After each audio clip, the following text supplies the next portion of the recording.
Hello and welcome to Aviation Crew Logbook. Uh, on today's episode, we'll be covering the Supervisor Portal. So stay tuned while I show you step by step how to use the portal, and I hope it will be useful for you. So for the first user, so who is his or her first time, so just come here on start free trial, or if you just click here and then you'll select your role as a supervisor.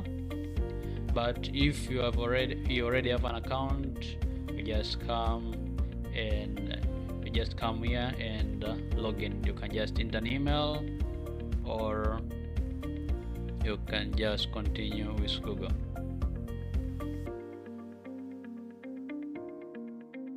So once you already signed in, so this is how it will appear. This is your dashboard. So because you'll have no, if for a new user you'll have no data, so most of this place will be empty. But for a person who has already entered the data, so this is how your dashboard will be. So this is supervisor overview. You'll see the pending approval, completed sign-off, total logs, action required, recent sign-offs, connection requests, and my team. So the function of the supervisor portal is that to give the supervisor the ability to approve or disapprove tasks. So when a user log an entry, he or she will send to a supervisor, in which the supervisor can go through the log and either approve it or disapprove it. And also the supervisor had the option to log an entry. For is also an engineer, we have given him an option to log an entry, so there's no need to have two separate accounts for a supervisor. Just need one account, it can do all things. So let's, on the supervisor section, let's go one page after the other. So on the approval section, so this is a place where you'll find all the tasks which are waiting approvals. So like now you'll see pending approval. We have the 3 tasks which are waiting for approval, and down you can see approval history, the task which you previously approved. You can see them here. And let's try to open one. So this landing gear task, let's try to open it, review for approval. So you can see log entries. You can see the date, the description of the task. You can see the aircraft, 8A chapter, record hours, tracked, task reference in the years category, which category of the task was it, and the signature of the mechanic who performed the task. So after the supervisor has go through all of that and see everything is correct, he or she can just come here.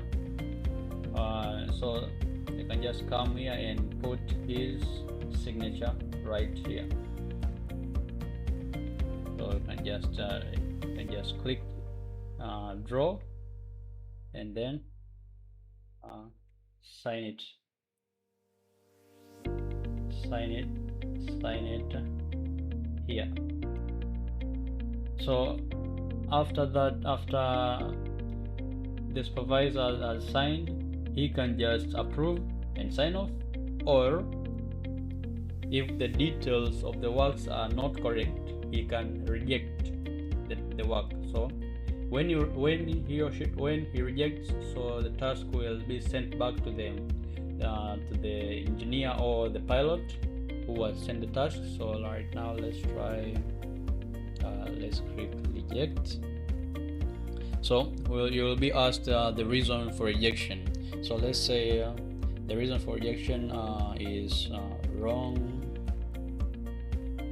ATA chapter. This is just for demonstration purpose, but landing gear is 32. So wrong ATA chapter. Then confirm, return to draft. So right now you'll see it has been removed from our page because we return it to the user. So the user, if he's an engineer, will have to go and see the task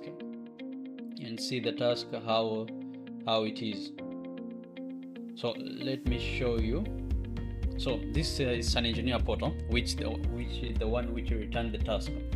So right now you can see it here. The pending worksheet, it's written returned. So when you click on returned, you can see the reason for return. So is returned by supervisor, wrong ATA chapter. So when the engineer comply with what the supervisor has told him, he can just submit for review. And when you go back to this is the supervisor portal. So when you come back, you can see the task is here, running gear. So review for approval, you can see right here it has been said previous return reason. So it gives you the why it was returned, why you returned it on the previous time. So as you can just cross check if the user has complied with what you have told him. And if he has complied, you can approve and sign off, and if not, you can again reject the task. So let's try approve and sign off. So when you approve the task, it will come to your approval history and you can view it. It will remain there for your own reference that you approve this task on a certain date. So this is it will be shown like this.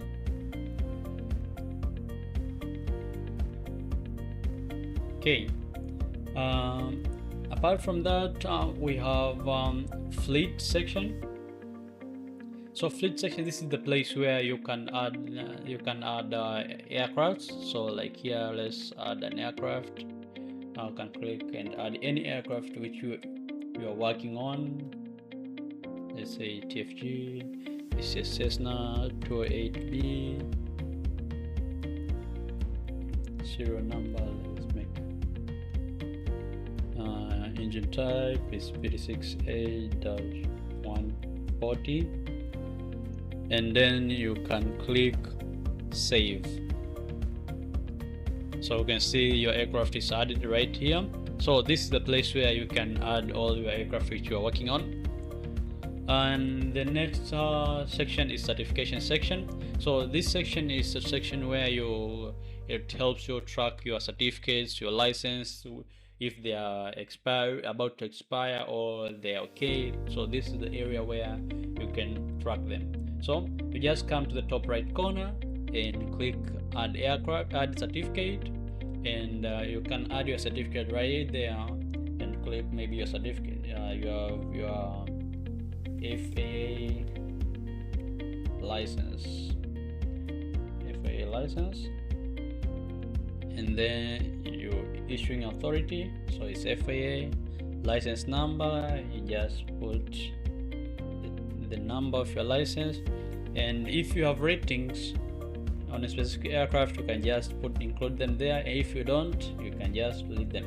So let's say you have rating on Cessna 28B, and we have rating also on PC-12-45, and then add them.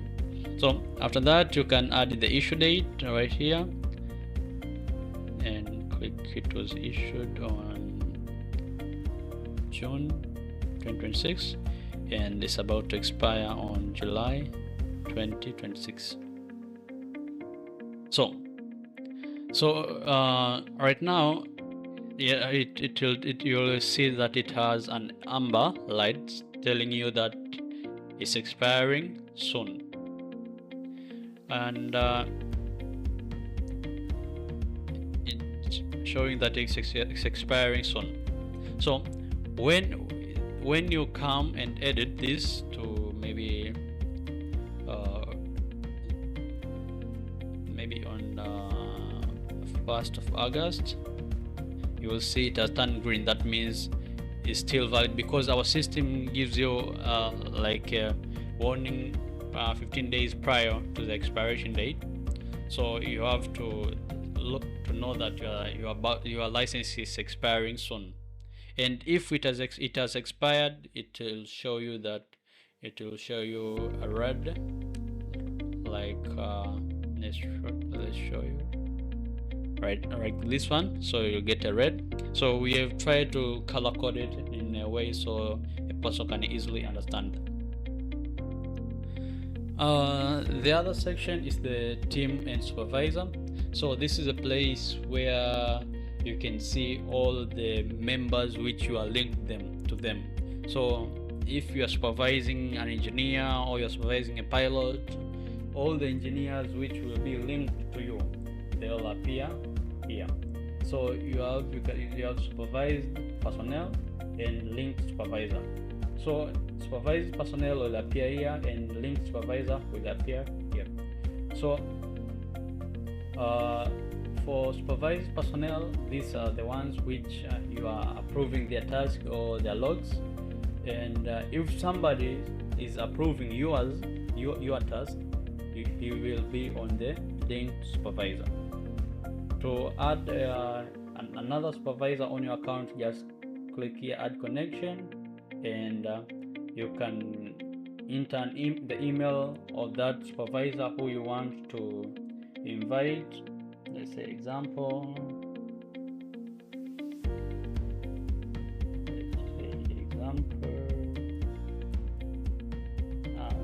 email.com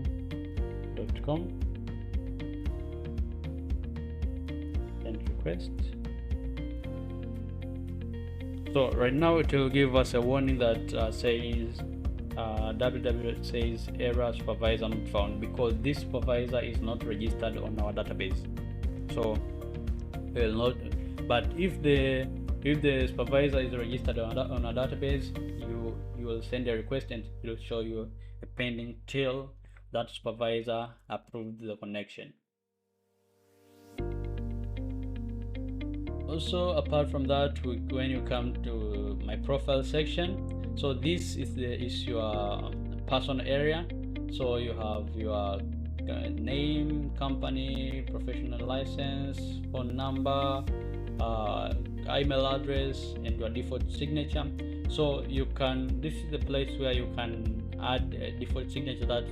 So not every time you log into you are approving a task, you have to sign it. So your signature will appear there automatically. You just have to approve or disapprove.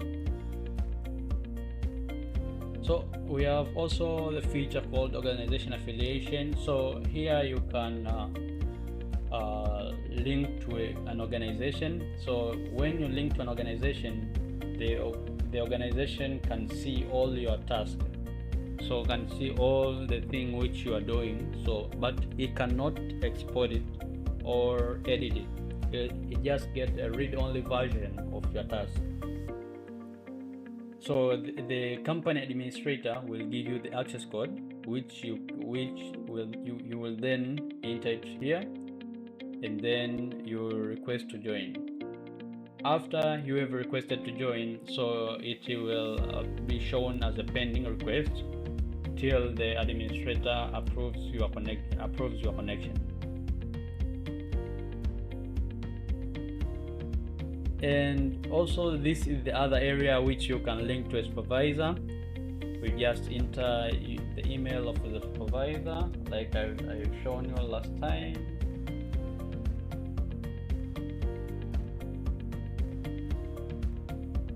So like this email is not available, so example@gmail.com. So when you click connect, it will tell you no supervisor found. It's example@gmail. You can invite them to join to Aviation Crew Logbook. So you have, when you click send invitation email, it will open an email which with a template, so you can send to the supervisor you want to invite him.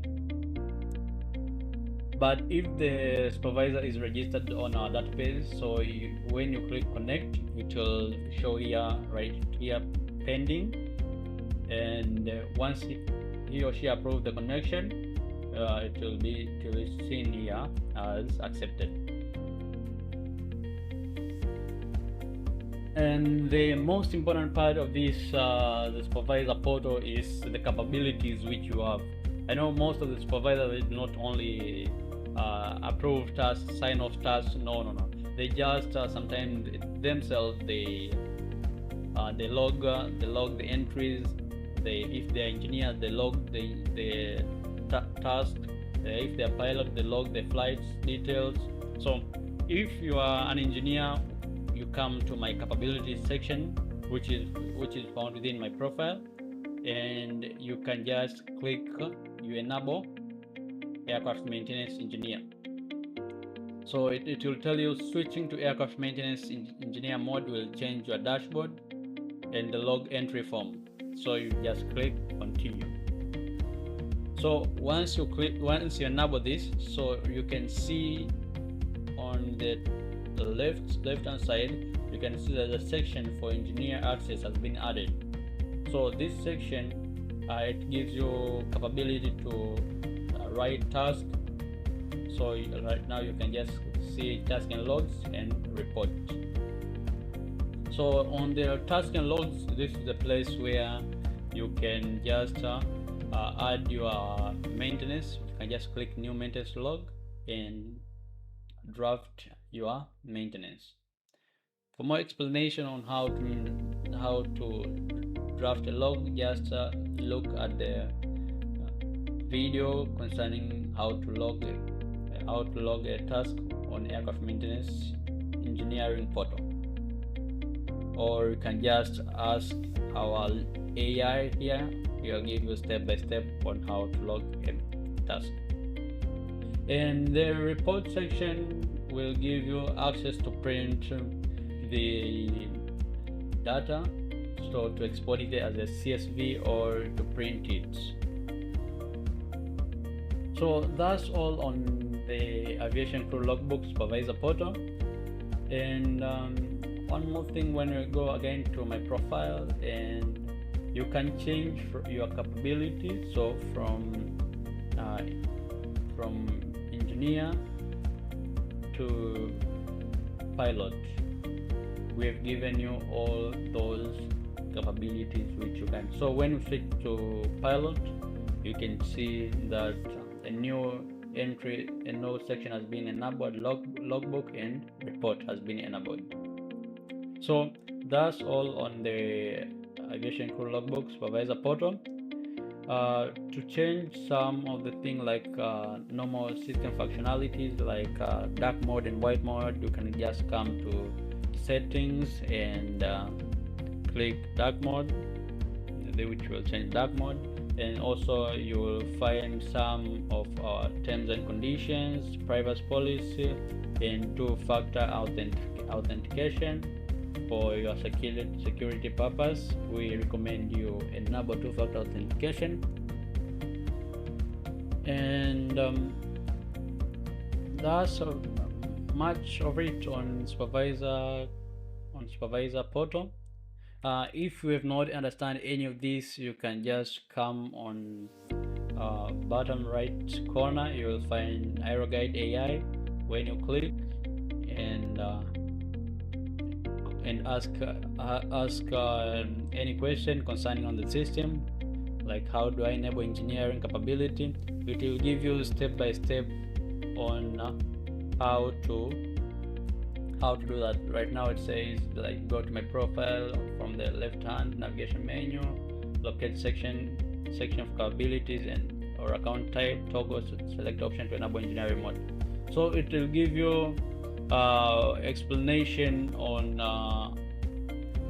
how the system works. So I hope this it has been more useful and more helpful.